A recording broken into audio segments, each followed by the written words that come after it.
శుభోదయం అండి, అందరికీ నమస్తే. శ్రీ గురుభ్యో నమః. డాక్టర్ నమస్కారం, గుడ్ మార్నింగ్. నమస్కారం సార్.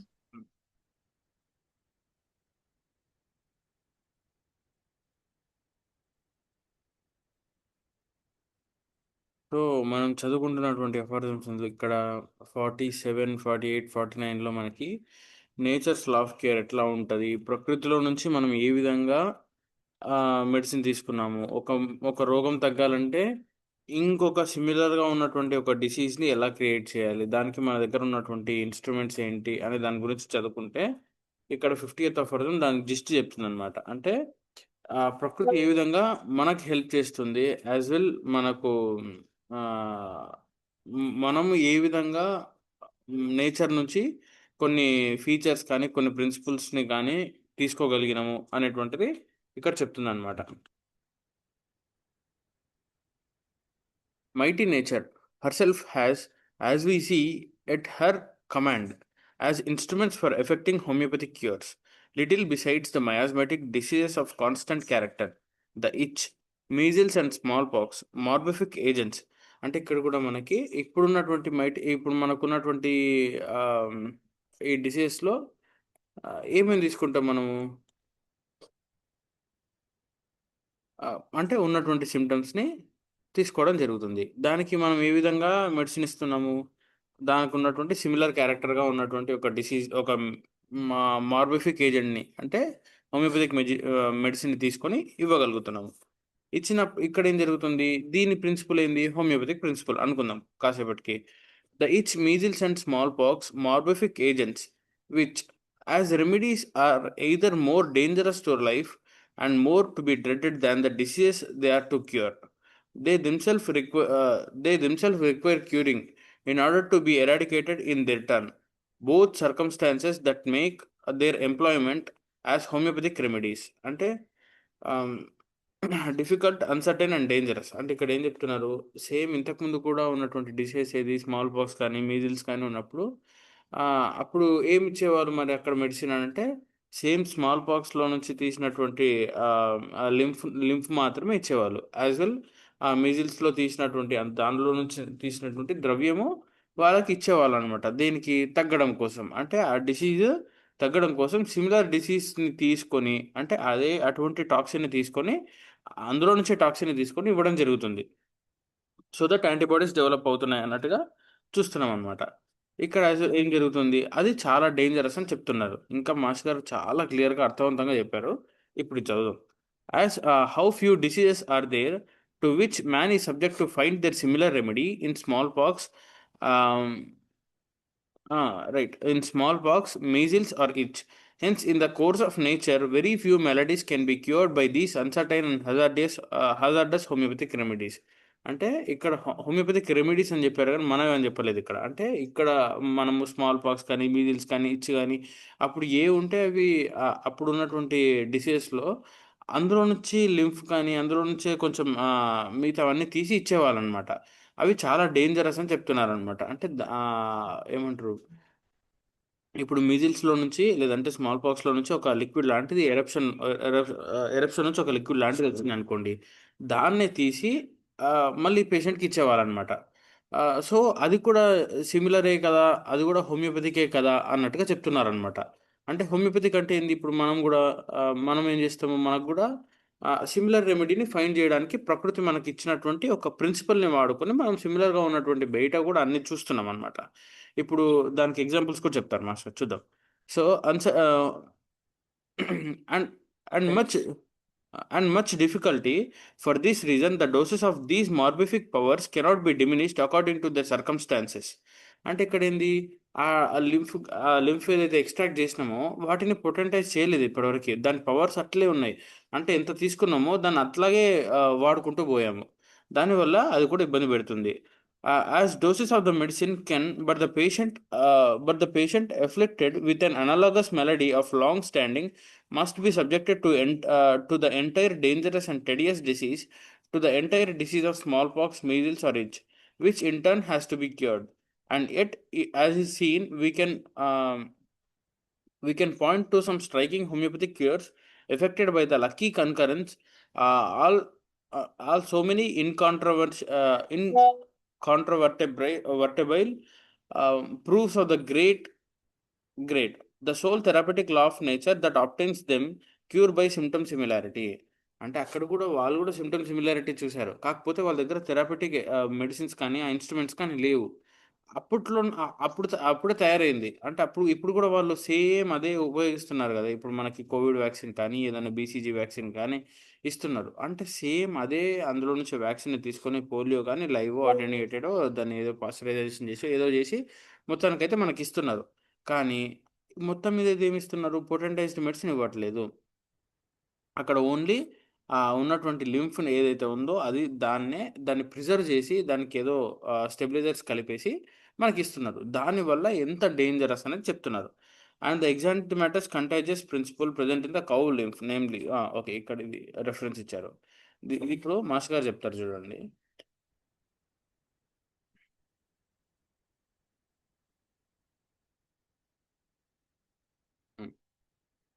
వ్యాధి నివారణకు నిస్సహాయముగా ప్రకృతి ఒకటే పనిచేయుచున్నప్పుడు దాని సాధన సంపత్తి పరిమితమైనది కదా. మనకు మొత్తం అదే చేస్తుంది. మనం మన థాట్, మన ప్రిన్సిపల్స్ అన్నీ కూడా నేచర్లో నుంచి తీసుకున్నటువంటివే. కానీ ఎంతవరకు చేస్తుంది అది మనకి కొంచెం చూపిస్తుంది అనమాట. ఈ విధంగా చేస్తే ఇట్లా వస్తుంది ప్రిన్సిపల్స్, ఇట్లా క్యూర్స్ వస్తాయి, లేదంటే ఈ విధంగా చేస్తే మీకు ఆరోగ్యం బాగుంటుందని కొంతవరకు చెప్తుంది కదా. అంటే ఇప్పుడు కోవిడ్ వచ్చింది. కోవిడ్లో కూడా మనం ప్రకృతిలో నుంచి ఏదో తీసుకోలేం కదా. అంటే మనకి ఇచ్చినట్టు అక్కడ అంత క్వాంటిటీ ఆఫ్ మెటీరియల్ కూడా లేదు. ఒక వ్యాధితో దానిని పోలిన మరి ఒక వ్యాధిని నివారణ చేయుటకు ఆచరణీయము కాదు. అంటే సేమ్ ఒక వ్యాధి వచ్చింది, ఆ వ్యాధి మళ్ళీ తగ్గాలంటే ఇంకో వ్యాధి రావాలి కదా. అంటే ఇప్పుడు మనం ఇంకో వ్యాధిని ఏం చేస్తున్నాము, సృష్టిస్తున్నాం విత్ ఆర్టిఫిషియల్ హోమియోపతిక్ మెడిసిన్స్ కదా. అంటే ఈ మార్బిఫిక్ ఏజెంట్స్తో ఏం చేస్తున్నాం, మనం ఒక ఆర్టిఫిషియల్ డిసీజ్ని ప్రొడ్యూస్ చేస్తున్నాం which is very similar to the first one. అంటే ఆ ఫస్ట్ వన్ ఏదైతే ఒక 1 2 3 4 7 సిమ్టమ్స్ ఉన్నాయనుకోండి, ఇక్కడ కూడా 1 2 3 4 7 సిమ్టమ్స్ కలిగినటువంటి ఒక మెడిసిన్ని మాత్రమే తీసుకొని అక్కడ ఇస్తే సేమ్ అప్పుడు మాత్రమే క్యూర్ జరుగుతుంది. అంతేకాని మిగతా టైమ్స్‌లో కాదు అన్నట్టుగా చెప్తున్నారు. అంటే దానికి మన దగ్గర ఏముంది, సాధన సంపత్తి ఏముంది, మెడిసిన్స్ ఉన్నాయి. అది మనం తయారు చేసుకున్నటువంటిది. ఎట్టకేలకు కానీ మనం తయారు చేసుకుందంటే నేచర్ నుంచి తీసుకున్నటువంటి ప్రిన్సిపల్ ద్వారానే. ఎట్టకేలకు వ్యాధి ద్రవ్యములను ఉపయోగించి పద్ధతిని ప్రజలపై ప్రయోగించుటలో కొంతవరకు ఆచరణీయత లభించినది. అంటే మనకి ఇట్లా ఈ విధంగా చేసుకుంటూ పోయినప్పుడు మన పూర్వీకులు గాని, లేదంటే మన హ్యానిమన్ వాళ్ళంతా కూడా ఎవరైతే కనిపెట్టారో వాళ్ళంతా కూడా చేయడానికి కనిపెట్టిన వాళ్ళంతా కూడా ఆచరణీయత లభించింది వాళ్ళకి. అంటే కొద్దో గొప్పో వాళ్ళకి రిజల్ట్స్ కనిపిస్తూ వచ్చాయి. కంఠసర్పి, డిప్తీరియా నివారణకు డిప్తీరియా ద్రవ్యము వాడబడుచున్నారు. ఇచ్చట సామ్యము గల మరి ఒక వ్యాధికి బదులు అదే వ్యాధి ద్రవ్యము వాడబడుచున్నది. ఇదే కాన్సెప్ట్ ఇక్కడ వినండి. అంటే ఇక్కడ డిప్తీరియా అంటే మనకి ఇక్కడ థ్రోట్లో ఒక పెద్ద లేయర్ ఫామ్ అయిపోయి బాగా విపరీతమైనటువంటి దగ్గు తీసుకొని వస్తుంది అనమాట. అప్పట్లో చాలా ర్యాంపెంట్ డిసీజ్ అది. అక్కడ ఏం జరిగింది, డిప్తీరియా నివారణకు డిప్తీరియా వ్యాధి ద్రవ్యము వాడబడుచున్నది. అంటే ఆ కంఠసర్పి ఏమంటారు ఉన్నటువంటి డిసీజ్కి దాని మెడిసినే యూజ్ చేస్తున్నారనమాట. దానిలో నుంచి తీసినటువంటి లింఫ్నే యూజ్ ఇస్తూ ఉన్నారనమాట. ఇచ్చట సామ్యము గల మరి ఒక వ్యాధికి బదులు అదే వ్యాధి ద్రవ్యము వాడబడుచున్నది. ఇట్టి వ్యాధి ద్రవ్యములు మున్నగునవి అదే వ్యాధిని నివారణ చేయుటకు గాని రాకుండా చూచుటకు గాని వాడబడుచున్నవి. శీత జ్వరములు సోకునట్టి లక్షణములు పోగొట్టుటకై రోగికి ఏ పుష్పము యొక్క పుప్పొడి పడదో దానినే వాడుచున్నారు. ఇంతకన్నా అదే వ్యాధి ద్రవ్యమును ఉపయోగించుట కన్నా ఇంతకన్నా లక్షణ సామ్యము గల వ్యాధిని పుట్టించే ద్రవ్యము వాడుట ఉత్తమము. అంటే ఇప్పుడు మనకు ఆ డిప్తీరియానే వాడకుండా కొద్దో గొప్ప సిమిలర్గా ఉన్నటువంటి మనం ఒక మెడిసిన్ని చూస్తే కనుక దొరుకుతాయి మనకి. ఇప్పుడు ఇంకా ప్రూవ్ చేసుకుంటూ పోతే ఇంకా కొన్ని వందల రెమెడీస్ వస్తాయి మనకి. అందులో నుంచి తీసుకొని మనం ఇవ్వచ్చు. అంటే ఇక్కడ అదే వ్యాధి ద్రవ్యము వాడేదానికన్నా ఇక్కడ మన దగ్గర ఏం చేస్తున్నాము, పొటెంటైజ్డ్ సిమిలర్గా ఉన్నటువంటి ఇంకొక డిసీజ్ ఒక్కొక్క మెడిసిన్ని వాడుతున్నాం ఇక్కడ. దానివల్ల ఏం జరుగుతుంది, అక్కడ డిసీజ్ తగ్గుతుంది. ఫస్ట్ నేచురల్ డిసీజ్ ఏదైతే వచ్చిందో అది తగ్గుతుంది. ఎట్ ద కాస్ట్ ఆఫ్ ఇక్కడేం మనం ఇచ్చినటువంటి ఆర్టిఫిషియల్ మార్బిఫిక్ ఏజెంట్ ద్వారా వచ్చినటువంటి ఈ రోగము చాలా తక్కువగా ఉంటదని మనం ఇంతకుముందు అఫారిజమ్స్‌లో చూసుకున్నాం. ఒకవేళ ఉన్నా కూడా బాడీ దాన్ని ఎలిమినేట్ జేయడంలో చానా ఈజీగా చేసేస్తదనమాట. అదేమి ఇబ్బంది పడదు శరీరం. ఇక్కడేం జెప్తున్నారు అదే ఇచ్చట సామ్యము గల మరి ఒక వ్యాధికి బదులు అదే వ్యాధి ద్రవ్యం వాడబడుతున్నారు. దాన్నే యూజ్ చేయడం వల్ల ఏం జరుగుతది అనేది కూడా చెప్తారు. ఇట్టి వ్యాధి ద్రవ్యములు మున్నగునవి అదే వ్యాధి నివారణ చేయుటకు గాని, రాకుండా చూచుకొనుటకు కానీ వాడబడుచున్నవి. ఇప్పుడు సిమిలర్‌గా మన కోవిడ్ వ్యాక్సిన్ గాని, ఇంకా ఏ వ్యాక్సిన్ అయినా ఇప్పటివరకి ఏసున్నటువంటివన్నీ గూడా ఇవే అన్నమాట. దాని కాన్సెప్ట్ ఇదే. అంటే అదే వ్యాధిని నివారణ చేయుటకు కానీ, రాకుండా చూచుటకు గాని వాడబడుచున్నది అని చెప్తున్నారనమాట. దాంతో పాటుగా ఇప్పుడు ఒక శీత జ్వరములు ఏదన్నా కోల్డ్ కాఫ్ ఫీవర్స్ వచ్చాయనుకోండి. ఫ్లూ ఫీవర్సో, హే ఫీవర్సో వచ్చాయి. వచ్చినప్పుడు ఎప్పుడొస్తదది? పోలెన్ టైంలో అంటే ఈ హ్మ్. ఏమంటారు? ఏదండి? ఉగాది టైంలో వచ్చేది. ఆటమ్. ఆటమ్. ఋతువు సార్. హేమంత్ ఋతువు. హేమంత ఋతువు. అంటే ఈ టైంలో ఏదైతే వస్తున్నాయో బ్లూమింగ్ ఫ్లవర్స్ ఉంటాయి గదా! దానిలో నుంచి వచ్చినటువంటి ఈ పోలెన్ గ్రెయిన్స్ మనకి ఇబ్బంది పెడుతూ ఉంటాయన్నమాట. అంటే కొంతమందికి మాత్రమే. వాటిని ఇప్పుడు వాళ్ళందరికీ ఏం చేస్తున్నారు, అటువంటి నీకు ఏ చెట్టు కిందకి పోయినప్పుడు అలర్జీ వచ్చిందో అని చూసుకొని, ఆ చెట్టు దగ్గరికి పోయి, ఆ పోలెన్ గ్రెయిన్స్‌ని తీసుకొని, దాన్ని దాన్నే డైరెక్ట్‌గా ఇస్తున్నారన్నమాట. ఇప్పుడు అంత చేయడం ఎందుకు? ఇప్పుడు అటువంటి డిసీజ్‌ని మనం ఎప్పుడు క్యూర్ చేయగలుగుతాం ఎంతమంది పేషెంట్స్ వచ్చినప్పుడు? కాబట్టే మనకి సిమిలర్‌గా ఉన్నటువంటి ఒక పెద్ద లిస్ట్ ఉంది మనకి మెడికాలో. అంటే ఇవన్నీ మనకు మెడిసిన్స్ ఉన్నాయి. దాని యొక్క ఎఫెక్ట్స్ ఉన్నాయి. దానిలో నుంచి చూజ్ చేసుకోవడమే మన పని అంతే. సో, ఇక్కడేం జరుగుతుంది అంటే, ఇక్కడ వాళ్ళు సిమిలర్‌గా ఉన్నటువంటి డిసీజ్‌ని తీసుకొని ఇస్తున్నారనమాట. ఏ పుష్పము యొక్క పుప్పొడి పడదో దానినే వాడుచున్నారు. ఇంతకన్నా అదే వ్యాధి ద్రవ్యము ఉపయోగించుట కన్నా, లక్షణ సామ్యము గల వ్యాధిని పుట్టించు ద్రవ్యము వాడుట ఉత్తమము. సిమిలర్‌గా డిసీజ్‌ని క్రియేట్ చేసేటువంటి లిక్విడ్ ఉందనుకోండి, మన దగ్గర ఏదైనా డైల్యూషనో ఏదో ఉందనుకోండి, అది ఇస్తే సరిపోతది గదా! అని మాస్టర్ గారు చెప్తారనమాట. అదే హోమియోపతిస్ అందరూ కూడా ఇదే జెప్తున్నారు. ఆహ్, ఔషధము సరిగ్గా సరిపోయినప్పుడు ఔషధ లక్షణములకు, వ్యాధి లక్షణములకు ఆభేదము కలుగుచున్నది. ఈ మార్గముననే ఈ మార్గముననే మానవుడు వ్యాధి విమోచనం చేసుకొనవలెను.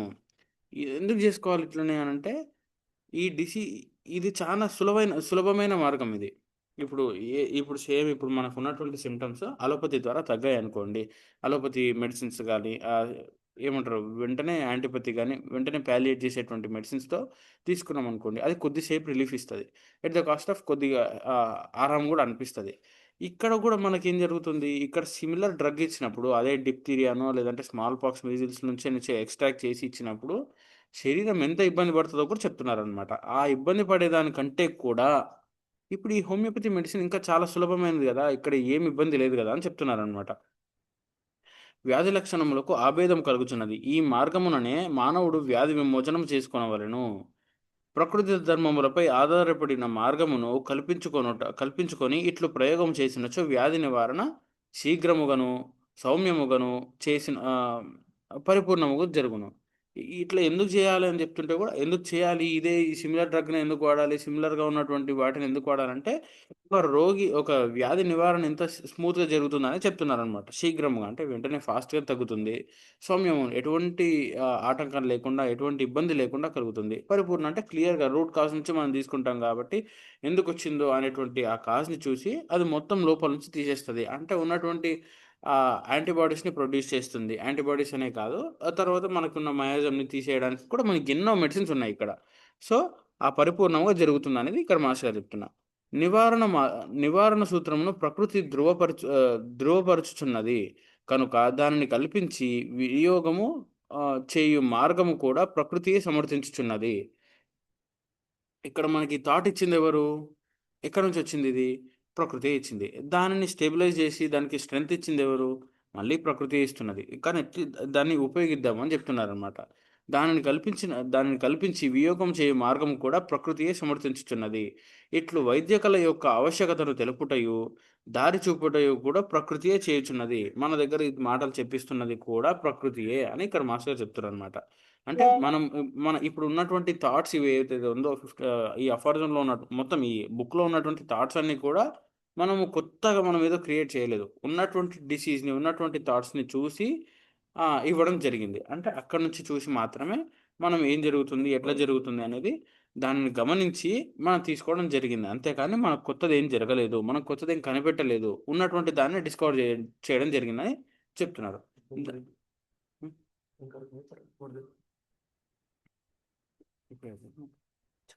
హ్మ్.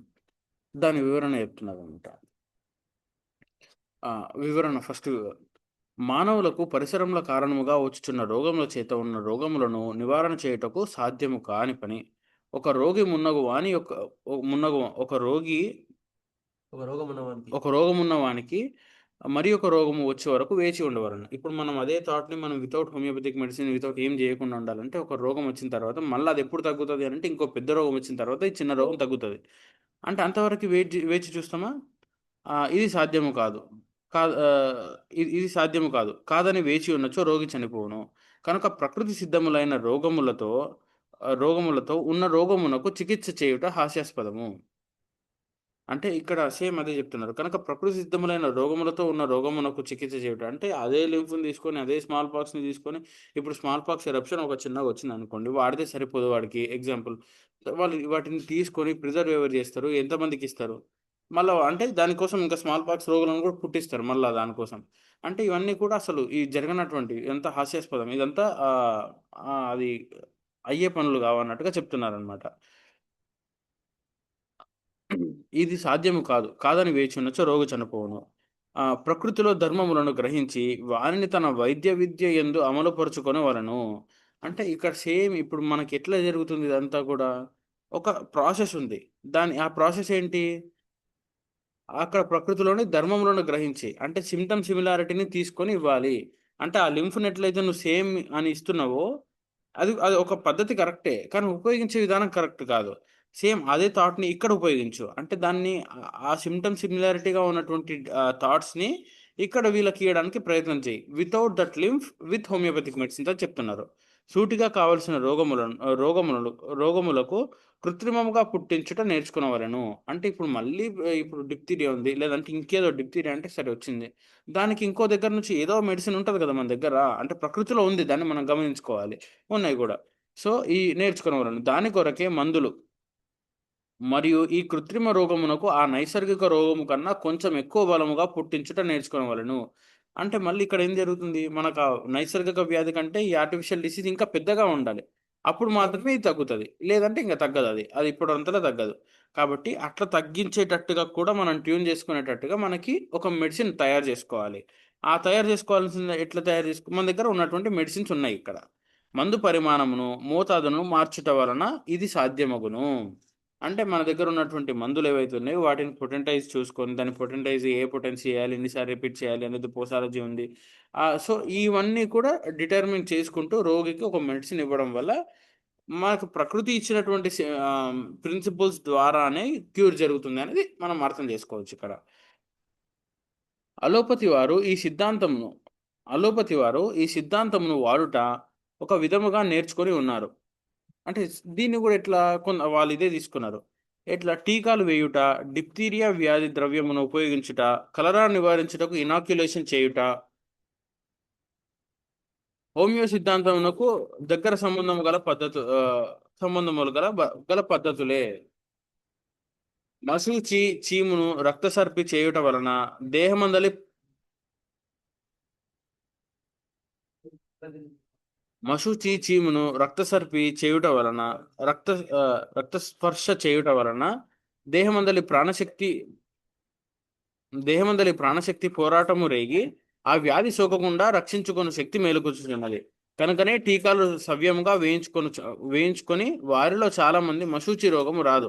అట్లే డిప్తీరియా, పోలియో, కోరింత దగ్గు, క్షయవ్యాధి మున్నగు వాని విషయమున అలోపతి వాళ్ళు ఈ మార్గమును అవలంబించుతున్నారు. అంటే ఇక్కడ ఉన్నటువంటి డిసీజ్ ఏవైతే ఉన్నాయో ఆ డిసీజ్ అన్నీ కూడా ఎట్లా జరుగుతున్నాయి అంటే, ఇక్కడ మనకి ఇప్పుడు వ్యాక్సినేషన్ ఇస్తున్నటువంటి ప్రతి డిసీజ్ కూడా వాళ్ళ దగ్గర అంటే అది ర్యాంపెంట్‌గా వచ్చింది. వాళ్ళకి ఈ ఈ ఈ థాట్ లేదు వాళ్ళకి. అంటే అందుకనే మన హోమియోపతి వ్యాక్సినేషన్ అవసరం లేదు. దానికి తగ్గట్టుగా మనకు డిసీజ్ వచ్చినప్పుడు దాని సిమ్టమ్ సిమిలారిటీ తీసుకొని డ్రగ్ ఇవ్వడం వల్ల అది మనకు రాదు. మన ప్రాణశక్తి మేలుకుంటది. ఇప్పుడు మనం అదే కాదు కదా! వ్యాక్సినేషన్ తీసుకున్నటువంటి ఇప్పుడు బీసీజో, హెపటైటిసో, పోలియోనో కాదు. ప్రతి డ్రగ్‌కు మనకు కామన్ కోల్డ్ ఫీవర్, ఏదన్నా థ్రోట్ ఇన్ఫెక్షన్ ఇవొచ్చినా కూడా మనం చేస్తున్నదేంటి? సిమ్టమ్ సిమిలారిటీయే. ఇక్కడ సిమ్టమ్ సిమిలారిటీయే వాడుతున్నాము. యాస్ వెల్ మళ్ళీ ఇంత పెద్ద డిసీజెస్ వచ్చినా కూడా ఏది ఆహ్, ఇక్కడ చెప్పారు గదా! అంటే టీకాలు కలరా నివారించుటకు, డిప్తీరియా నివారించుటకు ఇక్కడ గూడా మనం ఏమి వాడుతున్నాము? సేమ్ అక్కడ వాళ్ళెట్లయితే ఇనాక్యులేషన్ పద్ధతిలో వాడుతున్నారో, ఇక్కడ కూడా మనం అవే వాడుతున్నాము. అంటే కాకపోతే ఏంది? అది హోమియోపతిక్ ప్రిన్సిపల్ అని జెప్పుకుంటున్నారు వాళ్ళు. అంటే సిమ్టమ్ సిమిలారిటీతోని సిమిలర్‌గా ఉన్నటువంటి మెడిసిన్ తీసుకుంటున్నారు. కానీ పొటెంటైజ్ చేయట్లేదు. డైరెక్ట్ డ్రగ్ ఇస్తున్నారు. ఇప్పుడు మనం గూడా నక్సమికా ఇచ్చినామనుకోండి డైరెక్ట్ డ్రగ్, ఆర్సెనిక్ ఇచ్చినామనుకోండి ఏం జరుగుతది? మొత్తం అది వెరీ పాయిజన్. అది మొత్తం ఆ క్రూడ్ పాయిజన్‌తోనే మొత్తం చనిపోతాం మనం. అంటే ఇవి కూడా అలాగే జేస్తున్నాయి. అంటే చెప్తున్నారు. అయినను వారు అవలంబించిన మార్గమున స్వచ్ఛమైన హోమియో విధానమునకు కొంత భేదమున్నది. వాళ్ళు హోమియోపతి ప్రిన్సిపుల్సే వాడుతున్నాము. మేము గూడా టీకాలు వ్యాక్సినేషన్‌కి హోమియోపతికి డిఫరెన్స్ ఏంది అని చాలామంది జెప్తుంటారు. ఇది ప్రివెంట్ జేస్తది. ఇది ప్రివెంట్ జేస్తది. కానీ ఏం జరుగుతుంది ఇక్కడ? ఇక్కడ వాడుతున్నటువంటి మనం మెడిసిన్స్ వాడుతున్నటువంటివి పొటెంటైజ్డ్. ఇవి పొరపాటున వేసుకున్నా కూడా అంత తొందరగా ఇబ్బంది కలిగించవు. ఇక్కడ అవి ఏం చేస్తాయి? అవే వ్యాక్సిన్ ఇక్కడ ఇక్కడ వేసుకున్నప్పుడు అది స్టెబిలైజర్స్ ఉంటాయి. దానిలో ఇంకా చాలా మెర్క్యూరియల్ ఏజెంట్స్ ఉంటాయి. ఆ మెర్క్యూరియల్ ఏజెంట్స్ వల్ల ఏం జరుగుతది? రోగము అనేది అది ఇంకో కొత్త రోగంని సృష్టిస్తున్నాం అంతే తప్ప అక్కడ ఉన్నటువంటి దాన్ని సిమ్టమ్ సిమిలారిటీతోని మ్యాచ్ చేయట్లేకపోతున్నాము. అందుకనే ఈ హోమియోపతి మెడిసిన్స్ ఇచ్చినప్పుడు చిన్న పిల్లలకు ఏం కాదు. అదే టీకాలు వేసినటువంటి ఒక 1, 2 వీక్స్ వరకి వాళ్ళలో ప్రాణశక్తి మొత్తం ఇట్లా అల్లాడిపోతుంది వాళ్ళది. అంటే అంత చిన్న పిల్లలను కూడా అంత సెన్సిటివ్ కిడ్స్ ఉంటారు. ఆ సెన్సిటివ్ కిడ్స్‌కి వీళ్ళు ఇంత పెద్ద పెద్ద మెడిసిన్స్ ఇచ్చిరనుకోండి, ఇంత టీకాలు ఇచ్చిరనుకోండి ఏం జరుగుతది? వైటల్ ఫోర్స్ అంతా కూడా డిస్టర్బ్ అయితది. దాని గురించే వద్దని జెప్తారు. ఇప్పుడు ఆల్రెడీ అందరికి ఒక చిన్న థాట్ వచ్చింటది. ఈ కోవిడ్ వ్యాక్సిన్ తర్వాత ఏమేమి జరిగింది? ఏమేమి జరగలేదు? ఇవి జరుగుతున్నందుకు కారణాలేంటి? ఇప్పుడున్నటువంటి డెత్స్‌కి గూడా కారణాలేంటి? అనేది కూడా కొంత అర్థమైతుంది అని అనుకుంటున్నాం. తర్వాత టీకాలు టీకాల చీము, మున్నగు వ్యాధి ద్రవ్యములను వారు సూక్ష్మీకరించి వాడక భౌతికమైన చీమునే ఎక్కించుచున్నారు. అర్థమైందా? ఇక్కడ మనకి డిఫరెన్షియేషన్ ఇదే చెప్తున్నారు. అంటే టీకాల చీము మున్నగు ద్రవ్యములను వారు సూక్ష్మీకరించి వాడక భౌతికమైన చీముని ఎక్కించుచున్నారు. కనుక కొందరికి పొక్కుట, ఆహ్, బాడెలు పడి మానకుండుట, నెలల తరబడి జ్వరము, దగ్గు, నిమోనియా మొదలగు దుష్ట బాధలు పీడించుట, కొందరు శుష్కించి చనిపోవట జరుగుతున్నది.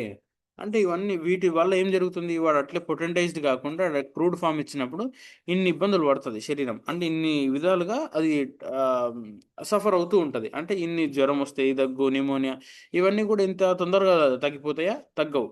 అది బాధపడుతూనే ఉంటారు. ఇట్టి స్థూల విషయములను వ్యాధి నివారణకు కాక, వ్యాధి రాకుండా కాపాడుటకు వాడుచున్నారు. అంటే ఈ మొత్తం బేస్ అంతా తీసుకొని ఏం చేస్తున్నారు? వాళ్ళు పొటెంటైజ్డ్ కాకుండా ఈ బేస్‌ని తీసుకొని వ్యాధి రాకుండా ఉండుటకు వాడుతున్నారు. వ్యాధి నివారణకు గాక అంటే ఆ వచ్చినటువంటి డిసీజ్‌ని తగ్గించడం గాకుండా అసలు ఫర్దర్‌గా గూడా రాకుండా ప్రివెన్షన్‌కని వాడుతున్నారు. ఈ చీము విషముతో ఉన్న ఆరోగ్యం చెడిపోయిన సన్నివేశాలు కూడా కలవు. అంటే ఇక్కడ వాడికి ఇనాక్యులేషన్ కానీ లేదంటే ఆ మెడిసిన్ ఇస్తున్నప్పుడు వాడికి డిసీజ్ లేనప్పుడు గూడా ఇస్తున్నాం గదా! పోనీ అక్కడ పొటెంటైజ్డ్ ఇస్తున్నామా? లేదు. అదే క్రూడ్ ఫార్మే ఇస్తున్నాం గదా! Crude form still acts more than this. అంటే ఆ క్రూడ్ ఫార్మ్ వద్దనే మనము పొటెంటైజ్డ్ తీసుకున్నాం కదా! ఎందుకు క్రూడ్ ఫార్మ్ కొన్ని విషయాల్లో బాగుంటది. కొన్ని కేసెస్‌లో ఇప్పుడు ఇవన్నీ కూడా ఏంటి విష జ్వరాలు. విష జ్వరాలు అందులో ఉన్నటువంటి లింఫ్ అంతా కూడా ఏంది కంటాజియస్ లింఫ్. ఆ కంటాజియస్ లింఫ్‌ని తీసుకొని మనం మొత్తం డైరెక్ట్ ఇచ్చేస్తే ఏం జరుగుతది? శరీరం ఇబ్బంది పడుతది. వైటల్ ఫోర్స్ అంతా కూడా ప్రాణశక్తి అది మొత్తం అన్‌స్టేబుల్ అయితది. అందుకనే వద్దు అని చెప్తున్నారు. ది ఈ కారణం మనం చెప్పగలగాలి. రేపొద్దున ఎవరైనా వ్యాక్సినేషన్ ఎందుకు హోమియోపతి వద్దు అంటున్నారంటే ఇది చెప్పగలగాలి మనం. వ్యాధిని పోలిన వేదనను పుట్టించు ద్రవ్యమును వాడుట ప్రకృతి యందు హోమియో వారు నేర్పిన సూత్రం. సేమ్ అదే. అంటే మనం ఇది ఎక్కడ నేర్చుకున్నాము మనము? ఇది కూడా మొత్తం నేచర్‌లో నుంచి గ్రహించినటువంటిదే ఇది. ఏమంటారు ఇక్కడ? అంటే ఈ ఈ ప్రిన్సిపల్ ఏంది? అంటే ఒక సిమిలర్గా ఉన్నటువంటి డిసీజ్ని సిమిలర్గా ఉన్నటువంటి మెడిసిన్ ఏజెంట్తోనే తీసివేయటము. ఇది కూడా ప్రకృతి నుంచి తీసుకున్నదే. వాళ్ళు కూడా అంటే ఈ వ్యాక్సినేషన్ ఎఫెక్ట్ కూడా అంటే వ్యాక్సినేషన్కి ఏం చేస్తున్నారు, సిమిలర్గా ఉన్నటువంటి సిమిలర్ కాదు, అది సేమ్కి సిమిలర్కి ఉన్నటువంటి డిఫరెన్స్ ఉంటుంది. సిమిలర్ అంటే మనం వేరేది, ఇప్పుడు డిప్తీరియా వచ్చింది, వాడికి థ్రోట్ ఇన్ఫెక్షన్ అయిపోయింది, థ్రోట్ కంజెషన్ అయిపోయింది. మనం ఏదన్నా వేరే ఫైటో లెక్క ఉందనుకోండి, అందులో కూడా థ్రోట్ కంజెషన్ ఉందనుకోండి, ఒక ఫైటో లెక్క ఇవ్వడం వల్ల కొద్ది గొప్ప రిలీఫ్ అయింది అనుకోండి, ఇది సిమ్టమ్ సిమిలారిటీ అనుకోవచ్చు. ఇప్పుడు డిప్తీరియాతోనే అంటే ఇంకొక డిప్తీరియా తీసుకొని దాన్ని ఏదో స్టెబిలైజ్ చేసి ప్రిజర్వ్ చేసి మళ్ళీ డిప్తీరియా వచ్చిన వాడికి ఇస్తే దాన్ని సేమ్ అంటారు. సేమ్కి సిమిలర్కి ఉన్న డిఫరెన్స్. హోమియోపతి సిమిలర్గా పనిచేస్తుంది, అందుకని సిమిలియా సిమిలిపస్ క్యూరెంటర్ అన్నాడు. సేమ్ అనలేదు, సేమ్ క్యూరెంటర్ అనలేదు. అక్కడ ఏం జరుగుతుంది, అక్కడ సేమ్ ఇస్తున్నారు, సేమ్ అదే డ్రగ్ని ఇస్తున్నారు. దాంతో పాటుగా స్టెబిలైజర్స్ ఇస్తున్నారు వ్యాక్సినేషన్. ఆ స్టెబిలైజర్స్లో ఏం ఉపయోగిస్తారు, ప్యూర్ మెర్క్యూరల్ ఆక్సైడ్స్ ఉపయోగిస్తారు. ఆ మెర్క్యూరల్ ఆక్సైడ్స్ ఎంత డేంజరో మనకి మాస్టర్ గారు కొన్ని బుక్స్లో చెప్పారు. అయిపోయింది, 1 minute అయిపోయింది. టీకాల విషయంలో కూడా ఆటలమ్మ విషద్రవ్యముచే మశుచి నివారించుటకు రాకుండా చేయుట ఉత్తమ ఫలితములను నొసగును, కానీ మశూచి చీమునే వాడుట వలన ఈ పరిపూర్ణత సిద్ధించుటలేదు. కొద్ది గొప్ప టీకాలను సరే తీసుకొస్తున్నారు, కానీ అక్కడ సిమిలర్ డ్రగ్ని ఇవ్వాలి కానీ సేమ్ డ్రగ్ని ఇవ్వద్దు, అంటే అదే మశూచి చీమునే వాడుట కరెక్ట్ కాదు అని చెప్తున్నారనమాట. కాబట్టి టీకాలు, ఇనాక్యులేషన్ మున్నగునవి హోమియోపతి వంటి పవిత్ర పద్ధతులను నమ్మి మోసపోరాదు. అవి కూడా హోమియోపతి ప్రిన్సిపల్స్, అవి కూడా సిమిలర్గా పనిచేస్తాయి, సేమ్ పనిచేస్తాయి అని చెప్పేసి మోసపోవద్దు అని మనకు చెప్తున్నారనమాట. అంటే హోమియోపతి వేరు, సిమిలర్గా వ్యాక్సినేషన్ ఇస్తున్నటువంటి ఆ ఇనాక్యులేషన్స్ కానీ అవి వేరు అని మనం గుర్తించాలి. సో ఇది మనకి 50th అఫారిజంలో మాస్ గారు చాలా క్లియర్గా చెప్పడం జరిగింది. ఇది మళ్ళీ ఎప్పుడైనా ఉంటే మళ్ళీ రివిజన్ చేసుకోవచ్చు ఈ అఫారిజంని. ఇప్పుడు మళ్ళీ చంద్రమోహన్ ఒక చిన్న రీక్యాప్ చేసి నెక్స్ట్ సెషన్లోకి వెళ్తారు. Thank you.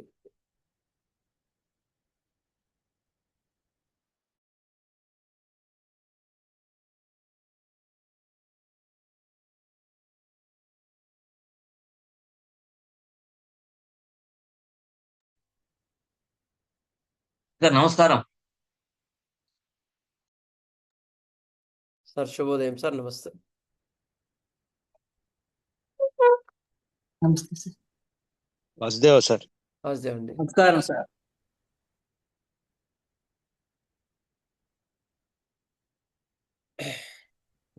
Vasudev sir. Vasudev అండి, శుభోదయం, నమస్తే. ఆచార్యమావాహయామి స్థాపయామి పూజయామి కృష్ణాచార్యమావాహయామి స్థాపయామి పూజయామి. అందరిలోనూ నిన్నే చూస్తూ అంతర్యామిగా దర్శిస్తాం, అందరి ద్వారా నిన్నే వింటూ ప్రణవంగా మేం భావిస్తాం. జీవుల సేవను కావిస్తూ నిపద సేవను ఆశిస్తాం. నీవే నేనని దర్శిస్తూ జీవిస్తూ మేం తరిస్తాం. ఆచార్యమావాహయామి స్థాపయామి పూజయామి కృష్ణాచార్యమావాహయామి స్థాపయామి పూజయామి. శుభోదయం, నమస్కారం అందరికీ. ఈరోజు మనకి ఆర్గనంలో హనుమాన్ గారు ఏం చెప్పారంటే, ఒక వ్యాధి ద్రవ్యాన్ని ఆ వ్యాధిని నివారించడానికి వాడడం అనేది అంత సేఫ్ మెథడ్ కాదు. ఎందుకంటే దానివల్ల మళ్ళీ రోగాలు వస్తాయి. రోగాలు వచ్చేసి మళ్ళీ ఒక దానికి సంబంధించిన యాంటీజన్ని లోపలికి ఇస్తున్నాం, వ్యాధి కారణంగా లోపలికి ఇస్తున్నాం కనుక దానివల్ల మళ్ళీ రోగాలు వస్తాయి. అందుకని అదంత సేఫ్ కాదు. దానికన్నా వ్యాధి సరిపోయిన లక్షణాలని అటువంటి మందులు ఇవ్వడం ఉత్తమమైన మార్గం. దానివల్ల సంపూర్ణ నివారణ జరుగుతుంది. అందుకని జాగ్రత్తగా గమనించండి. అందుకని వ్యాక్సినేషన్ థెరపీ ఎప్పుడు కూడా హోమియోపతి కాదు. అయిన తర్వాత వ్యాక్సినేషన్ ఇవ్వడం వల్ల కూడా రకరకాల ప్రాబ్లమ్స్ వస్తున్నాయి అందుకని హనుమాన్ గారు దానికన్నా ఉత్తమమైన మార్గం అంటే లక్షణాలని ఈ లక్షణ సముదాయాన్ని కొంచెం బలంగా ఇవ్వడం ఇంకా ఉత్తమమైన మార్గం కదా, సేఫ్ కదా. ఇంకా మంచి సేఫ్ అయిన మార్గాన్ని పెట్టుకొని మనము ఇబ్బంది పడే మార్గాన్ని ఎందుకు ఎంచుకోవాలి, అందుకని వ్యాక్సిన్స్ ఇవ్వద్దు అని చెప్పినారు. అందుకని మనం కూడా చూస్తున్నాం వ్యాక్సిన్స్ అనే అదని ఇదని మనం అటువంటి భ్రమలకు పోయి మన పిల్లల్ని పాడు చేసుకోవద్దు. ఈకే గారు వాళ్ళ ఫ్యామిలీస్లో ఎవరికి కూడా వ్యాక్సిన్స్ మన ట్రస్ట్ ఫ్యామిలీస్లో ఎవరు కూడా వ్యాక్సినేషన్ని ఎప్పుడు రికమెండ్ చేయలేదు. ఆ పద్ధతిని మేము కూడా అనుసరించినాం. అందుకని దానివల్ల ఆరోగ్యం చక్కగా ఉంటుంది, సంపూర్ణంగా ఉంటుంది, బాగుంటుంది. ఇది మనకి ఇవాళ చెప్పింది అనమాట. Okay, next will go for the another tonsillitis. Tonsillitis ఇంతవరకు ఏమేమి చెప్పుకున్నాం సార్ మనం? చెప్తారా ఎవరన్నా?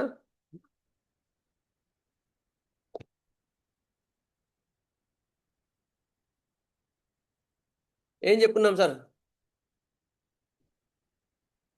నమస్తే మాస్టర్ గారు. మనం అసలు చెప్పతల్లి ఏం చెప్పుకున్నాం మనం? హెపార్ సల్ఫ్ అయింది మాస్టర్ గారు, ఫైటోలక్క, ఓకే, పల్స్, ఇంకా బెల్లెడోనా, ఓకే, మెర్క్సాల్. ఓకే. లాస్ట్ క్లాస్లో ఏం చెప్పుకున్నామమ్మా?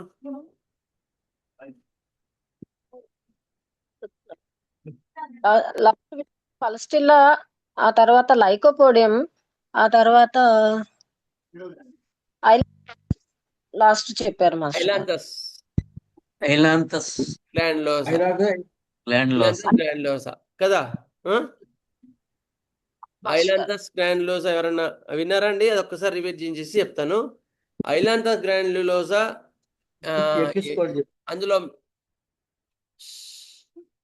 అందులో ముఖ్యమైనది ఏంటంటే ప్రోస్ట్రేషన్, విపరీతమైన నీరసం, చాలా నీరసం, గొంతు నొప్పితో పాటు సివియర్ గ్యాంగ్రీనస్ సోర్ థ్రోట్తో పాటు విపరీతమైన నీరసం ఉంటుంది. అది గుర్తుంచుకోండి. కంప్లీట్ చాలా నీరసం ఉంటుంది. అది main key entry point for the ailanthus. Next swelling of the neck and tenderness of the neck. Next, stupid, dull, delirious, మగతగా ఉంటారు. నెక్స్ట్ పలవరింతలు ఉంటాయి.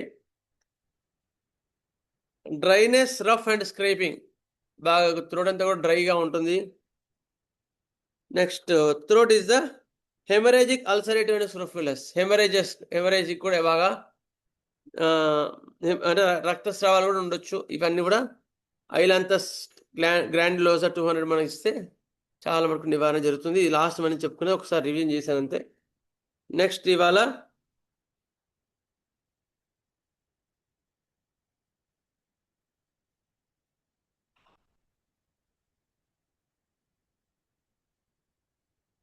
ఇప్పుడు ఎక్కువ మటుకు గొంతు నొప్పులు turning of the winter to summer కదా, ఏమి వస్తున్నాయి మీకు ఎక్కువ మటుకు? సిమ్టమ్స్ ఏముంటున్నాయి? విపరీతమైన దాహం ఉంటుంది, విపరీతమైన దాహం, తలనొప్పి, ఒళ్ళు నొప్పులు, గొంతు నొప్పి, పడుకుంటే బాగుంది. ఇవి ఇప్పుడు లక్షణాలు ఎక్కువ మటుకు ఇప్పుడు వస్తున్న వ్యాధుల్లో ఇప్పుడు ఇవి ఉంటున్నాయి. ఏ మందు వస్తుందండి ఇప్పుడు మనకి ఎక్కువ మటుకు? ఈ లక్షణాలు బ్రయోనియా బాగా ఇండికేట్ అవుతుంది ఇప్పుడు. బ్రయోనియాలో నీకు ఎక్కువ మటుకు మెయిన్ సిమ్టమ్ ఏంటి అంటే డ్రైనెస్. ఎందుకంటే బాడీ అడాప్ట్ కావాలి కదా, అడాప్ట్ కావడానికి టైం పడుతుంది. అందుకని dryness of the mucous membranes is the key point for the Bryonia. Dryness of the mouth, dryness of the throat, dryness of the nose, ఇవన్నీ కూడా చాలా ముఖ్యమైనవి. పెయిన్, స్టిచ్చింగ్ పెయిన్స్, కుట్టుతున్నట్లు నొప్పులు ఉంటాయి. When warm weather sets in, days are hot and nights are cold. Brain ఎక్కువ మటుకు ఎప్పుడు ఇండికేట్ అవుతుంది? When the day are hot and nights are cold. ఇప్పుడు ఎట్లా ఉన్నాయండి? అట్లే ఉన్నాయా ఇప్పుడు? సార్ రాత్రి విపరీత చలి ఉంటుందా లేదా? అవును సార్, అట్లనే ఉన్నాయి. ఉంటుంది సార్, అట్లే ఉంది. రాత్రిపూట చల్లగానే ఉంటుంది సార్. రాత్రిపూట చల్లగా ఉంటుంది, పగలేమో వేడిగా ఉంటుంది. ఇందులో బ్రయోనియా చాలా మంచి రెమెడీ. బ్రయోనియాతో పాటు ఇంకా ఏమున్నాయి? ఎకోనైట్, బెల్లడోనా, ఇవి కూడా dulcamara. Sorry, aconite, dulcamara. Aconite, dulcamara, ఈ రెండు కూడా చాలా ఇంపార్టెంట్ రెమెడీస్ ఇలాంటి వాటిలో. Next, from taking cold also ice creams and cool drinks in summer and getting hot in summer. ఎండకి వెళ్ళి వేడిగా శరీరం ఉన్నప్పుడు చల్లగా ఐస్ క్రీమ్ కానీ కూల్ డ్రింక్ కానీ తాగితే వచ్చే వడదెబ్బల్లో ఇది కూడా చాలా ఇంపార్టెంట్ అండి బ్రెయిన్. ఇప్పుడు ఎక్కువ మనకు అదే జరుగుతుంది. ఇప్పుడు ఇంకా మొత్తం సమ్మర్ కాలే, ఇంకా బాడీలో అలవాటు కాలే కనుక ఇది చాలా ఇంపార్టెంట్ మెడిసిన్ అనమాట. After taking cold drinks or ice creams after getting hot in summer, ఎక్కువ వేడిగా ఉన్నప్పుడు తీసుకోవడం వల్ల వచ్చే బాధలు ఇది వస్తుంది. నెక్స్ట్, డ్రైనెస్, థర్స్టీ, విపరీతమైన దాహం. నెక్స్ట్ ఇంకేముంటాయి? మలబద్ధకం, కాన్స్టిపేషన్, స్టూల్స్ డ్రై, హార్డ్, నాటి, బాగా గట్టిగా ఇన్ని రోజులు బాగానే ఉంటుంది కానీ వాడికి ఈ జలుబు ఇప్పటి నుంచి వాడికి మలబద్ధకం ఉందని అంటారు. విపరీతమైన చిరాకు, చాలా చిరాకు. వాడు పడుకున్న రూమ్లా పేపర్ కదిలినా లేకపోతే చిన్నవాడు ఎవరైనా ఆ రూమ్లోకి వచ్చి బయటికి వెళ్ళినా కూడా విపరీతమైన చిరాకు ఉంటుంది. నెక్స్ట్, ఒళ్ళంతా నొప్పులు, ఏకింగ్, ఒళ్ళంతా నొప్పులు.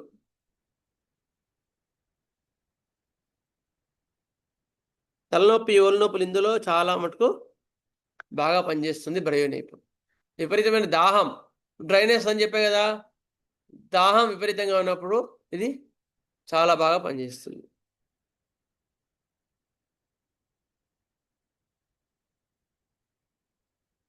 నెక్స్ట్,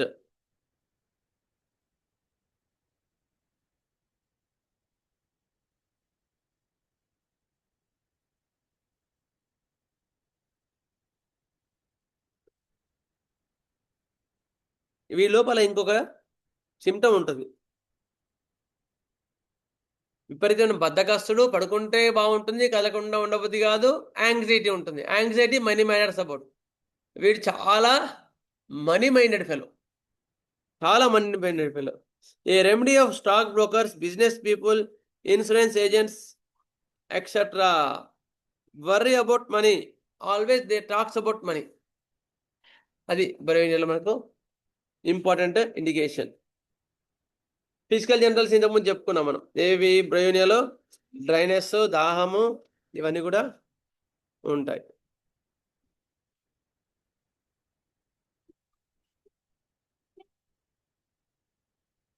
ఇక మెడవికి వెళ్దాం. ఓకే,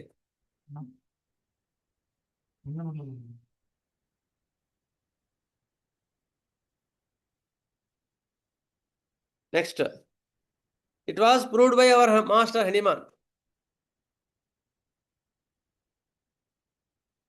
థర్స్టీ, విపరీతం గజదాహం అంటారు వీళ్ళకి. దాహం విపరీతంగా ఉంటుంది, గజదాహం.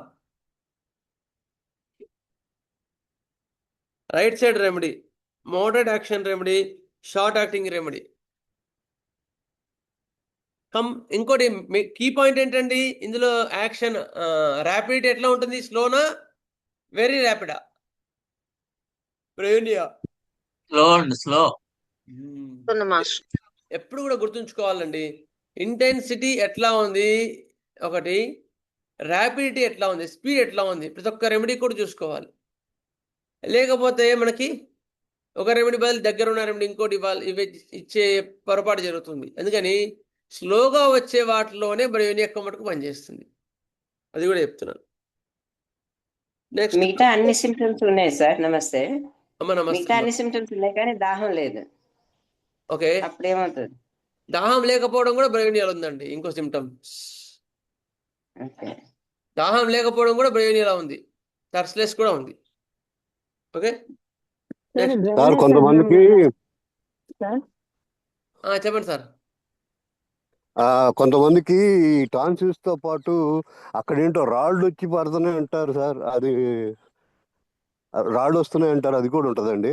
రాళ్ళు అంటే ఇండ్యూరేషన్ ఆఫ్ ది టాన్సిల్స్. టాన్సిల్స్ గట్టి పడతాయి బాగా. బయటికి కూడా వస్తున్నాయి అంటున్నారు సార్. రాళ్ళు అంటే అట్లా కదా సార్, గట్టి పడతాయి, తెమ్మడ గట్టి పడుతుంది. స్ఫుటం. దాన్ని మేము లాగితే బ్లీడింగ్ వచ్చింది. అది వేరు. అక్కడ టాన్సిల్స్ టాన్సిల్స్ అడ్వాన్స్ స్టేజ్ లో అక్కడ ఏమవుతుంది, చీము పొక్కులు గట్టి పడతాయి. దాన్ని తీయొద్దు ఎప్పుడు కూడా. దాన్ని క్యూర్ చేయాలి. అలోపతిలో అట్లా చేయలేక వాళ్ళు అట్లా చేస్తారు అనమాట. Okay okay okay okay sir. ఇంకా మేడం ఇంకెవరు అడుగుతున్నారు? కాదు సార్, ఇప్పుడు డ్రైనేజ్ అంటున్నాం కదా సార్, దాహం లేదని పర్టికులర్ గా చెప్తారు కదా సార్. అవునండి. అప్పుడు డిఫరెన్షియేషన్ ఎలా చేస్తాము? అంటే ఇప్పుడు అన్ని సిమ్టమ్స్ సరిపోయాయి. స్లోనెస్ సరిపోయింది, మెల్లగా స్టార్ట్ అయింది, ఇవన్నీ కూడా సరిపోయినాయి. పడుకుంటే బాగుంది, చిరాకు ఉంది, ఇవన్నీ సరిపోయినాయి. కానీ దాహం ఎక్కువ లేదు అంటే కూడా బ్రెయిన్ వస్తుంది. అట్లా ఆ ఒక్క పాయింట్ మీద నువ్వు పక్క పెట్టడానికి లేదనమాట డ్రగ్ ని. ఓకేనా మేడం? ఓకేనా? Okay sir, thank you. అది account bryonia aggravation time 3 PM and 9 PM. మధ్యాహ్నం 3 PM వస్తుంది, 9 PM. Next very irritable temperament. Next getting hot in summer. ఎండాకాలంలో వేడి వల్ల వచ్చే బాధల్లో, లేకపోతే hot days and cold nights, రాత్రిపూట చల్లదనము, ఉదయం పూట వేడి, ఇందులో కూడా ఇది పనికి వస్తుంది అనమాట. ఓవర్ ఈటింగ్, ఎక్కువ అతిగా తినడం కూడా మనకు వస్తుంది. Next cold drinks and ice creams in hot weather. Drugs ఉన్నాయా? Cold drinks hot in hot weather. బెల్లీ స్పర్ కూడా ఇంకోటి వస్తుంది, బ్రెయిన్ కూడా వస్తుంది. Next hot days and cold nights. Next మెయిన్గా కంప్లైంట్స్ వర్క్స్ ఫ్రమ్ మోషన్. కదిలితే వాళ్ళకి బాధ ఎక్కువతాయి. ఇది మాత్రం కీ పాయింట్ అండి. కదిలితే హాయిగా ఉందంటే మాత్రం బ్రెయినే కాదు. Next slowness. Complaints develop slowly. Dryness of all mucous membranes, lips, mouth, nose, etc. Next stitching pains run through the remedy. Stitching pains, కుట్టుచున్నట్లు నొప్పులు ఉంటాయి.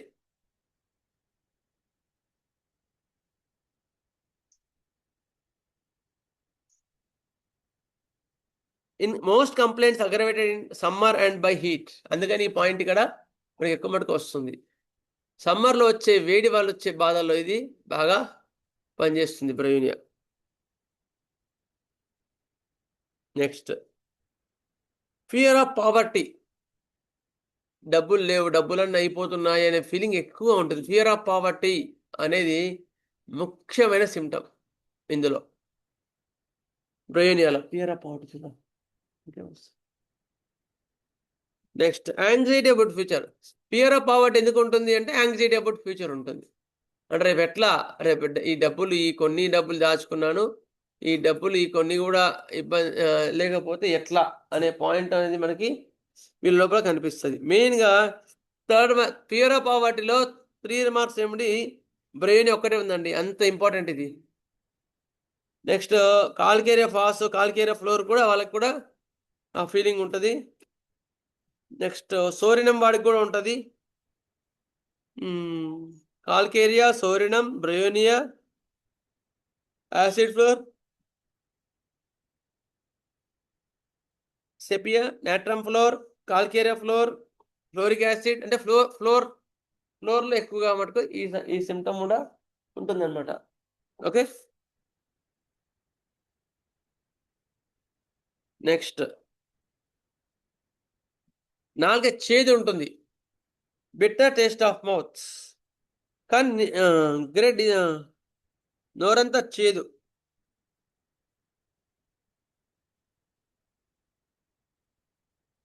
వీళ్ళ రియాక్షన్ ఎట్లా ఉంటుందంటే టచ్ మీ నాట్ అంటుంటారు. టచ్ మీ నాట్, అస్సలు టచ్ చేస్తే మాత్రం విపరీత చిరాకు ఉంటుంది వీళ్ళకి. Anger when object to answer, even వాడిని క్వశ్చన్ వేసినా కూడా చిరాకు వాడికి. ఎందుకు నన్ను డిస్టర్బ్ చేసినట్టే కదా, ఆ డిస్టర్బ్ చేసినా కూడా వాడు కోపం వస్తుంది అనమాట. నెక్స్ట్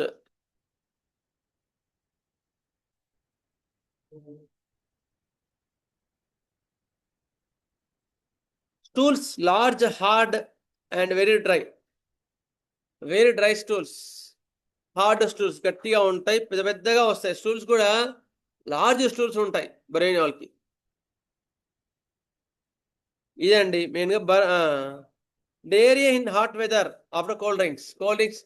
ఎండాకాలంలో చల్లగా తాగిన తర్వాత వచ్చే డయేరియాలో కూడా ఇది బ్రయోనియా బాగా పనిచేస్తుంది. అగ్రవేషన్ ఫ్రమ్ లీస్ట్ మోషన్ కదిలిన. Next hot days and cold nights. Morning early morning కూడా అగ్రవేషన్ ఉంటుందండి బ్రయోనియాకి. 3 PM and 9 PM ఇది బ్రయోనియా యొక్క మెయిన్గా ఇండికేషన్స్. ఇప్పుడు బాగా ఎపిడమిక్గా బాగా పనికి వస్తుంది అనమాట. బ్రయోనియా వాడికి ఎట్లా చేసే తక్కువ ఉంటుందండి,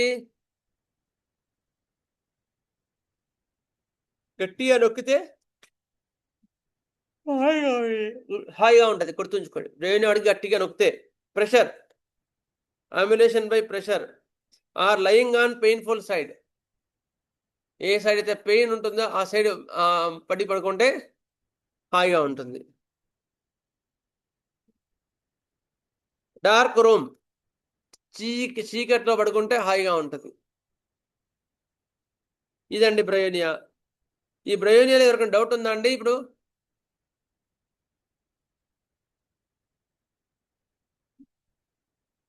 ఎవరికి డౌట్ లేదనుకుంటా, ఎందుకంటే అందరు మనం చాలా సేపు చెప్పుకున్నా కూడా ఇది కదా. ఓకే, సరే. బ్రయోనియా ఇప్పుడు వచ్చే గొంతు నొప్పుల్లో బాగా పనిచేస్తుంది. మెయిన్గా ఇప్పుడున్న సిమ్టమ్స్ ఏంటి అంటే దాహం విపరీతంగా ఉంటుంది, ఒళ్ళు నొప్పులు ఉంటున్నాయి. ఫంక్షన్స్కి పోయి చల్లనీళ్ళు తాగడం, ఐస్ క్రీమ్ తాగడం, కూలింగ్ తాగడం, అలాంటి వాటిలో taking cool drinks, ice cream in summer. సరే, అట్లా తీసుకున్నప్పుడు ఇది బాగా పనిచేస్తుంది. నెక్స్ట్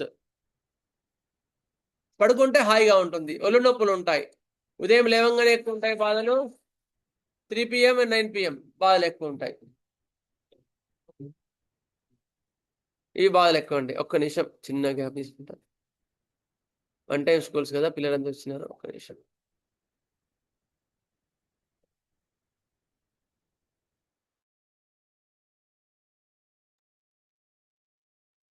ఒకసారి అగ్రివేషన్ పీరియడ్ చెప్పండి డాక్టర్ గారు.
సారీ ఫర్ ది ఇన్కన్వీనియన్స్ అండి. ఇక్కడ అంటే స్కూల్ కదా, ఇక్కడ జరుగుతుంది అనమాట, అందుకని.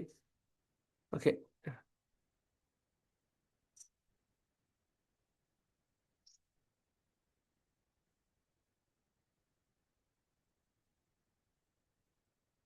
సరే.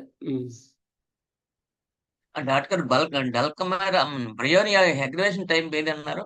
3 PM 9 PM early morning 3 PM and 9 PM. మధ్యాహ్నం 3 తర్వాత సాయంత్రం 9 PM. ఇవి బ్రెయిన్ యోగా గ్రవేషన్ టైమ్స్. ఓకేనా అండి? Next remedy will take another important remedy. అయితే ఇప్పుడు బాగా పనికొచ్చే రెమెడీ ఇప్పుడు అది కూడా. ఓకే, అందుకని ముందు ఆ రెమెడీస్ని తీసుకుంటున్నాను నేను ఎక్కువ మటుకు. ఓకే, గొంతు నొప్పి, దాహం విపరీతంగా ఉంది, చల్లగా తాగితే బాగుంది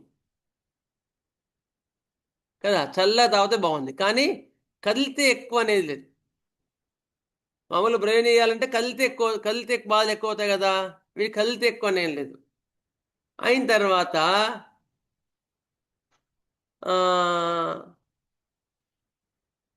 కదిలితే బాధ ఎక్కువ అవుతుంది. ఇంకోటి ఏది అనుకున్నాం, దాహం ఉంటుంది, చల్లగా తాగాలని ఉంది, వాడికి కూడా గొంతు నొప్పి ఉంది. ఏ రెమెడీ? బ్రెయినే కాదు, ర్యాపిడ్ ఆన్సెట్. ఇంతకుముందు అడిగారు కదా, ఫాస్ఫరస్ అండి. గుర్తుంచుకో. బ్రయోనియా లాగా సిమ్టమ్స్ ఉన్నాయి కానీ చాలా ఫాస్ట్గా వచ్చిందండి, చాలా ర్యాపిడ్గా వచ్చింది. ఒక నిన్న మధ్యాహ్నం ఐస్ క్రీమ్ తిన్నాడు, సాయంత్రానికో మళ్ళీ రోజుకో ఇది ఈ గొంతు నొప్పి వచ్చింది అంటే బ్రయోనియా కాదు. మరి ఇంకే remedy? It may be phosphorus. గుర్తుంచుకో, ఫాస్ఫరస్ ఇస్తే ర్యాపిడ్ ఆన్సెట్ రెమెడీ, చాలా ర్యాపిడ్గా ఉంటుంది ఆన్సెట్. సార్ ఫాస్ఫరస్ 30 నుంచి స్టార్ట్ చేయాలి సార్, 200 వేయాలి సార్? 30 వేసుకోండి సార్, చాలు 30. ఎందుకంటే phosphorus is a deep acting remedy, destructive remedy, అందుకని 30తో ఇవ్వడం చాలా సేఫ్. ఓకే, జనరల్గా ఎక్యూట్లో 30నే వాడుతుంటాం ఎక్కువ మటుకు. కాన్స్టిట్యూషనల్గా ఎప్పుడు వాడితేనో మనం 200 వాడతాం, కానీ ఎక్యూట్లో మొత్తం మటుకు 30 ఎక్కువ మటుకు యూజ్ చేస్తాం. ఓకే, మనకు ఫాస్ఫరస్లో ఏ సిమ్టమ్స్ ఉంటాయి? ఫస్ట్ గొంతు నొప్పుల్లో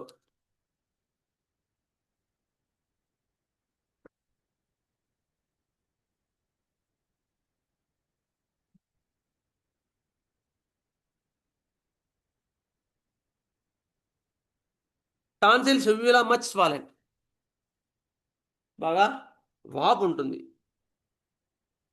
డ్రైనెస్, ఇంతకుముందు చెప్పుకున్నాక మనం కూడా, డ్రైనెస్ ఎక్కువగా ఉంటుంది.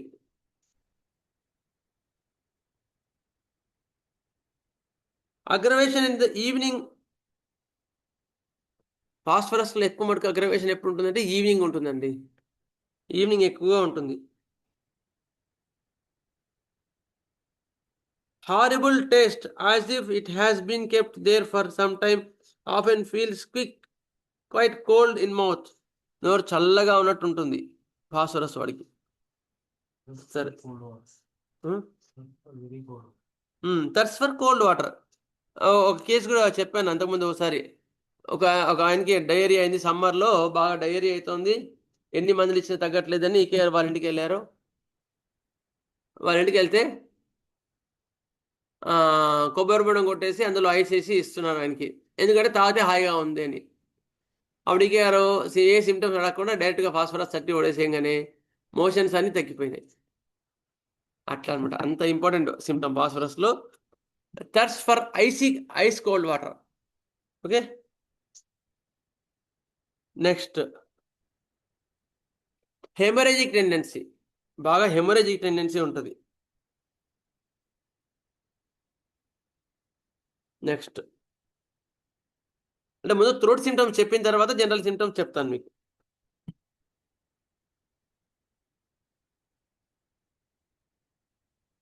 లారింగ్స్ raw, sore and puffy. Cotton in throat, గొంతులో పత్తి పెట్టినట్టు ఉంటుంది వీళ్ళకి. గొంతు అంతా కూడా సోర్నెస్ ఉంటుంది, బాగా పచ్చిగా ఉంటుంది. Tonsils and uvula much swollen, uvula elongated, dry burning sensation. Dry burning sensation, మొత్తం కూడా డ్రైగా ఉంటుంది, బర్నింగ్ మంటగా ఉంటుంది. మంట అంటే ఫాస్ఫరస్, గుర్తుంచుకోండి. అయితే మంట అనే ఇంకో రెమెడీ చెప్పండి, బాగా మనకి రెగ్యులర్గా వాడేది బర్నింగ్ అంటే సల్ఫర్. ఇంకోటి ఆర్సినిక్ కదా, బర్నింగ్ ట్రయో అంటారు. Sir sir arsenic album, sulphur కూడా సార్. అదే సల్ఫర్, ఆర్సెనిక్ ఆల్బము, ఫాస్ఫర్. అయితే అమూల్ ట్రయో. ఫాస్ఫరస్ వాడికేమో చల్లగా ఐస్ వాటర్ తాగితే బాగుంటుంది. ఆర్సికలం వాడే వారికి బర్నింగ్ ఉన్నా కూడా వేడిగా తాగితే బాగుంటుంది. ఇది ముఖ్యమైన డిఫరెన్షియేటింగ్ బాగా నేర్చుకోగలిగితే మీరు డ్రగ్ బాగా ఇవ్వగలుగుతారు. సల్ఫర్లో కూడా మరీ కూల్ వాటర్ కాదు, కానీ వాడు చల్లగా తాగితే బాగుంటుంది వాడికి కూడా, అది గుర్తుంచుకోండి. Next worse passing from warm to cold air. బాగా వేడిగా ఉండి చల్లగాలికి ఏసీ టకటక ఏసీ కారులో ఎక్కి కూర్చొని బాగా వేడిగా ఉంది బయట అని వెంబడే ఏసీ వేసుకున్నాడు అనుకోండి, అప్పుడే గొంతు నొప్పుల్లో కానీ టాన్సిల్స్లో కానీ ఫాస్ఫరస్ బాగా పనిచేస్తుంది. వెంటనే వాడు కారు దిగంగానే వాడికి గొంతు నొప్పి వచ్చేసి జ్వరం వస్తుంది, అంత ర్యాపిడ్గా ఉంటుంది. లేదా ఏం చేస్తాడంటే పరిగెట్టి వెళ్ళి థమ్స్అప్ బాగా చల్ల థమ్స్అప్ 20 అబ్బా హాయి ఉంది అంటాడు, దానివల్ల వచ్చే వాటిలో కూడా ఫాస్ఫరస్ వస్తుంది. హోర్స్నెస్ ఇన్ ది ఈవినింగ్, గొంతు బొంగురు ఈవినింగ్ ఎక్కువ ఉంటుంది ఫాస్ఫరస్లో.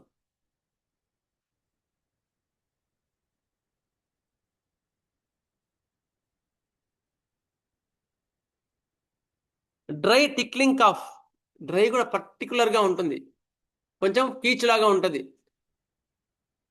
Dry tickling cough in throat. Irritation in the larynx and below sternum, ఇక్కడ స్టెర్నమ్ వద్ద కూడా బాగా ఇరిటేషన్ ఉంటుంది.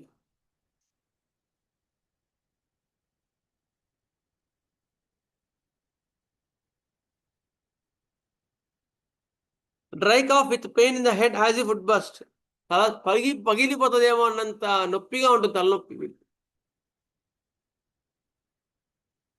వైలెంట్ షేకింగ్ కాఫ్, దగ్గు కూడా ఎట్లా ఉంటుంది షేకింగ్ కాఫ్ అంటే మొత్తం ఇట్లా ఇట్లా మొత్తం కుదిపేసినట్లు ఉంటుంది వాళ్ళకి, అంత షేకింగ్ కాఫ్ ఉంటుంది. Cough worse laughing, talking, reading aloud, గట్టిగా మాట్లాడినా నవ్వినా. Eating. Cough from lying on left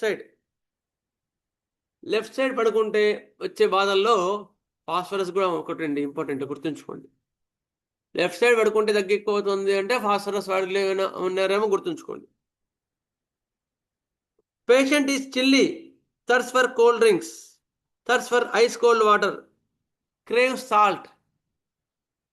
ఉప్పు ఎక్కువ వేసుకుంటారండి. నాట్రమోర్లో ఎట్లా ఉందో ఫాస్ఫరస్ వాడు కూడా అట్లా ఉంటుంది, వాడు కూడా ఉప్పు ఎక్కువ వేసుకుంటాడు. Add salt. Sensitive to thunder, తుఫాన్ వాతావరణం కూడా బాగా ఎక్కువ. చిల్లీ పేషెంట్ యాక్చువల్గా, అర్థందా, చిల్లీ పేషెంట్.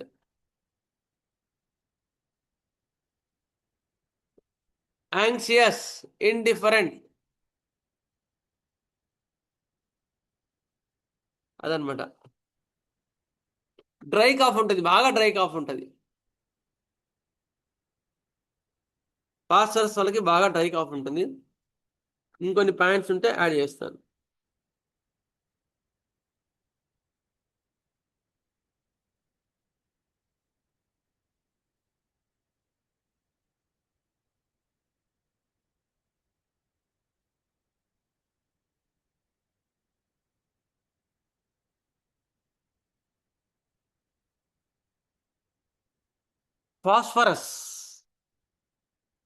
ఫాస్ఫరస్ చిల్లీయా హాటా అండి? చిల్లి చిల్లీ పేషెంట్ కదా, చలి పడదు.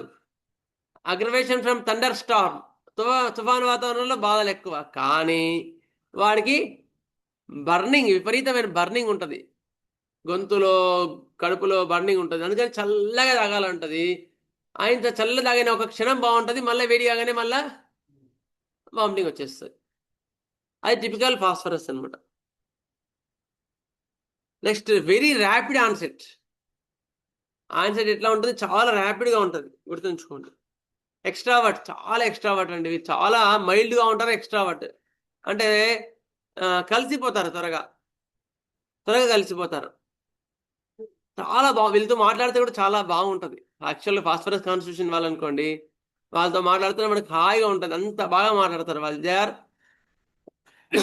Inner soul, they are very love, they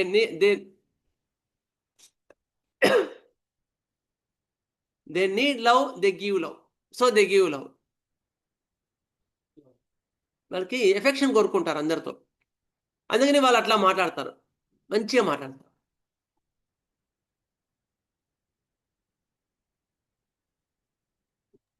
sir వీళ్ళకి కొద్దిగా గీసుకున్నా కానీ స్రావం ఎక్కువసేపు వస్తుంటుంది కదా సార్.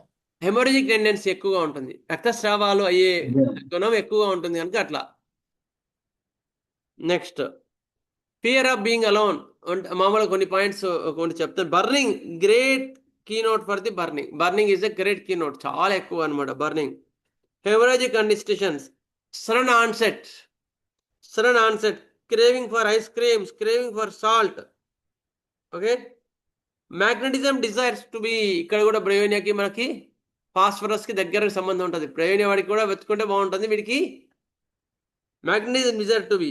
ఇట్లా రబ్ చేస్తే బాగుంటుంది, రబ్బింగ్ అమ్యులరేషన్. ఫాస్ఫరస్లో ఇట్లా రుద్దుతుంటే హాయిగా ఉంటుందండి, ఇట్లా రబ్ చేస్తుంటే హాయిగా ఉంటుంది వాడికి, ఫాస్ఫరస్ వాడికి. అది కూడా అందుకని ప్రాక్టికల్గా ఒకసారి బ్రయోనియాకి ఫాస్ఫరస్కి చాలా దగ్గర సంబంధం ఉంటుంది. But phosphorus is a very rapid remedy, brain is a very slow onset remedy. ఇది మాత్రం మర్చిపోద్దు, ఇది పెద్ద డిఫరెన్షియేటింగ్ పాయింట్ అనమాట.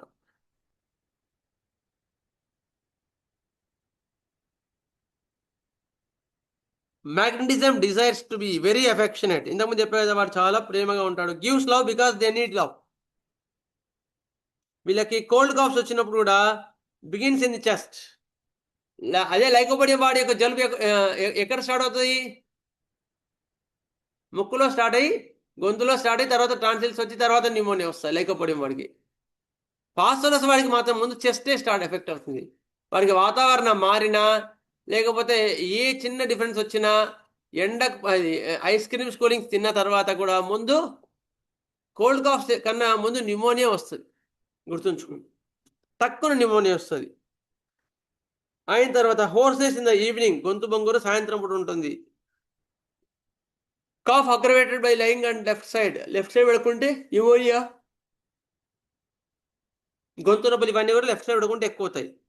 చెమటలో బ్లడ్ వస్తుంది, బ్లడ్ టాన్సిల్స్ కూడా రెడ్గా ఉండి, కొంచెం చెమట వచ్చినప్పుడు బాగా రెడ్గా బ్లడ్ వస్తుంది అనమాట. నెక్స్ట్ స్టిచ్చింగ్ పెయిన్స్ ఉంటాయి. రెవనస్ హంగర్ డ్యూరింగ్ ఫీవర్ వస్తే జనరల్గా ఆకలి ఉండదు. ఫాస్ఫరస్ వాడికి, స్టాఫ్ చక్రి వాడికి మాత్రం విపరీతమైన ఆకలి ఉంటుంది, ఆకలి చాలా ఎక్కువ.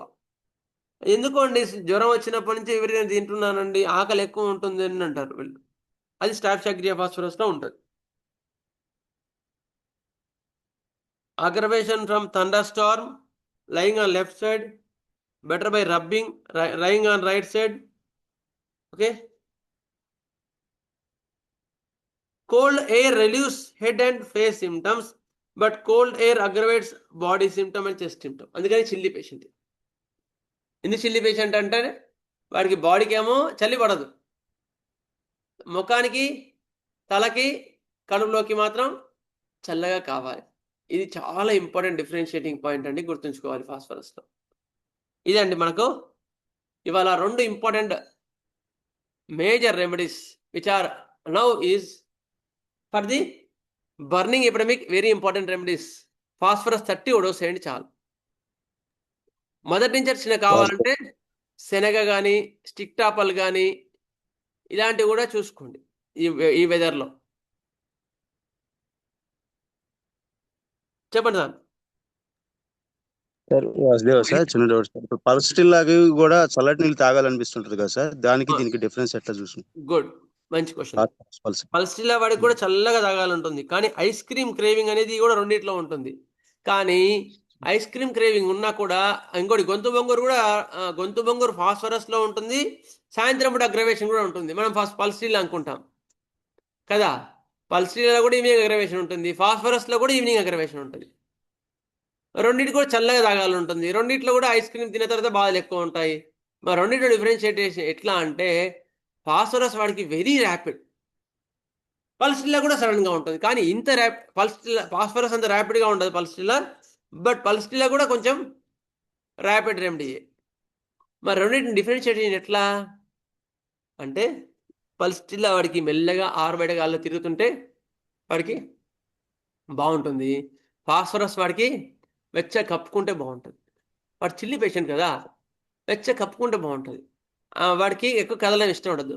రబ్బింగ్ అంబులేషన్ వాడికి వాళ్ళు ఇట్లా ఇట్లా రుద్దుతుంటే హాయిగా ఉంటుంది.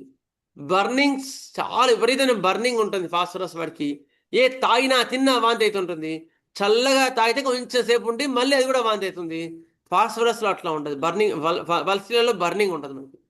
అయిన తర్వాత మెల్లగా ఆరుబయట గాలి తిరుగుతుంటే హాయిగా ఉంటుంది. ఈ రెండు డిఫరెన్షియేషన్ పాయింట్స్ మెయిన్గా పల్స్టిల్లా. పల్స్టిల్లాలోనేమో తెమడ ఎల్లోగా ఉంటుంది, ఫాస్ఫరస్లో ఎల్లోగా ఉండదు, రెడ్డిష్గా ఉంటుంది. ఓకేనండి. Okay sir, thanks sir. వేణుగారే కదా, అనిల్ బాబు. సార్ అనిల్ బాబే సార్, అర్థమైంది సార్, అర్థమైంది సార్, క్లియర్ గా ఉంది సార్. ఎక్కడైనా ఫాస్ఫరస్ పేషెంట్ కూల్ డ్రింక్ తాగినాక వామిటింగ్ అయినట్టుగా మాకు ఎవరు కనపడలేదు సార్. కూల్ డ్రింక్స్ తాగటం వరకు తెలుస్తుంది కానీ అది ఎవరు కనపడలేదు. మీకు జరిగిందా సార్, చూసారా? చాలా సార్లు ఉంటాయి సార్. సమ్మర్లో కూలింగ్ కానీ ఐస్ క్రీమ్ కానీ తిన్న తర్వాత వచ్చే వాంతుల్లో చాలా మటుకు ఫాస్ఫరస్ వస్తుంది. చాలా ఇంపార్టెంట్ అండి. Okay okay okay. ఇంకెవరికైనా సార్ ఒక చిన్న సార్ ఒక డౌట్. చెప్పండి.